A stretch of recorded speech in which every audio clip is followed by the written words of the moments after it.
Hey, good morning. I want to go through two verses that can create the most miraculous life right now. We can create miracles in our life right now if we just look at these two verses and simplify everything. When I really went through these two verses and I forgot, and these are biblical verses, but these aren't religion, these are universal laws. And when I discovered these two verses and I decided to throw everything out other than these two things, my life went through a transformation. And these are also the first two steps in healed, honor God within yourself, exercise loving yourself and others. That, man, we just took this small group through this, and when you get these things, everything in your life will transform. You'll let go of the details, you'll move from your mind to your heart, and you'll begin to create miracles in your life. Now, I was raised in an Italian immigrant home, very Catholic, and from a young age, I didn't understand things because I heard these two principles, and then I thought, there's so much else that they're teaching us in religion that is contradictory to these two things, and I didn't understand it. So once I moved out of the house and I started to go on my own spiritual journey, I really just wanted to know, who did God create me to be? Who was Jesus? And how do we create miracles in our life? So here's the two verses that if you simplify everything and you get this on the depth of their meaning, that everything in your life will transform. The first one is Genesis 1:27. God created man in his own image. 2, John 14:12. Those who believe in me will do the things that I am doing. They will do even greater things. So check this out. So what's one? God tells us who we are. We're created in the likeness and image. God is saying, this is who you are. I am inside you. You are divine. So once we believe one, and it is a belief system, you know who you are. Once you believe two, that when you have a relationship and you understand you're divine and you feel God's loving divinity through you, you can create miracles in life. So one, you're creating the image of God, tells you who you are. You can do all these things and greater, Jesus said, because he didn't come to show us who he is. See, that's what I didn't understand about religion. When he said you can do all these things and greater, he came to show us who we are. Why would he say that? Because what does religion do? And here's what I didn't understand. They say Jesus came, he's God, you can never be perfect, and here's your goal, but you can never attain it. And so for anybody that is a visionary and has a goal, so what you're doing is you can give me a goal that I can never attain. Does that suck? Is that contradictory? And that causes pain. But that's not what he said. In religion it says he's the Son of God. What's his message? We're all sons and daughters of God. We are all sons and daughters. So he comes in with a divine consciousness, knowing of the relationship, knowing that we are divine first, and then he lived his divinity.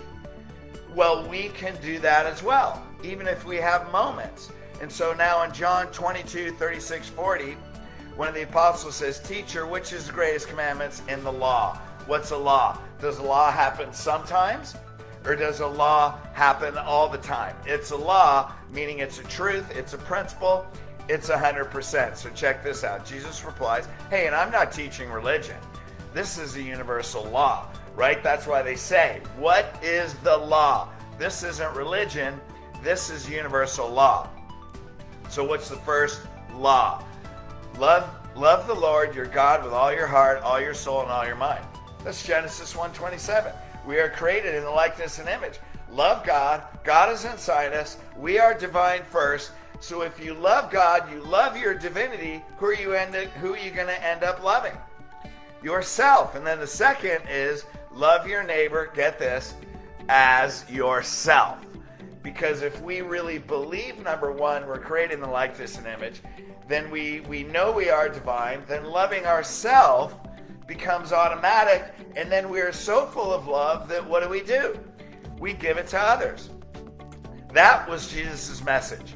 Look at it. What's the law? Love God. You're created in his likeness and image. Love your neighbor as yourself. Love yourself. Love the divinity inside you. If you believe one, then you can do number 2. That, I don't mean literally number 2, I mean the second law. Then we can do number 2, which is love your neighbor as yourself. Love God, love others. That's it. It's very simple. It's not that hard. Now here's the thing. When you love the divinity inside you, because what does religion teach? Oh, you're a sinner. You can never be divine. You can never be perfect. You're born a sinner. But get this. If you believe number 1 and you love yourself like God loves you, you don't want to sin. You don't want to do things that are unloving. And that's all that sin is. Sin is an archery term missing the mark. You don't want to be unloving. You actually want to love yourself, the divinity inside you. You actually want to love other people. So now all of a sudden there is no more sin. Now, when I figured this out by writing the book, You're More Powerful Than You Think, and God gave me the healed system, when I really learned to love myself, that moments, just moments of feeling what that divine love is within myself, I got rid of all my self-deprecating habits. I got rid of that type of language. And trust me, I still have moments, but then what do? I have the tools from Healed to know how to love myself again.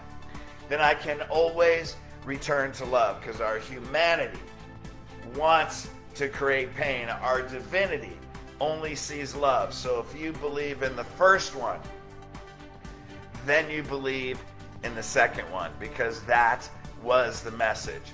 Love others as yourself unconditionally. If you see the God in you, you can see God in other people, and then automatically love comes out of you. And that's all we are here to do. We're only here to do one thing, gang. We're here to love humanity unconditionally, because God is in us. We feel that divinity.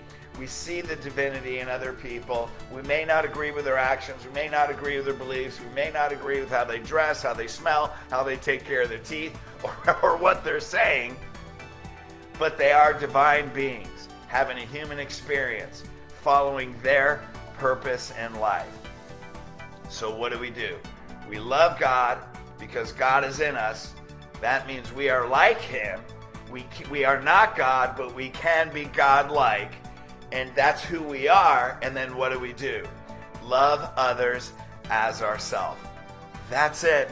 If you simplify everything else, that is the law. That is the law of who we are. Keep it simple, and everything else will add up on its own. Let's do that. Hey, I'm going to be starting a group Healed page here in a week or two, where I'm going to go through these in more detail. We won't be doing TMTs in the future, but we're going to be doing daily Healed messages that are a little bit shorter, very impactful, and we're going to start a group that if we can live those two things, man, we can make a huge difference in the world. So keep your eyes open. Hey, I love you guys. Let's love God within us. Love God within us. Let's love ourselves so we can love others. Let's make a difference in the world, bring peace. Blessings. Love you.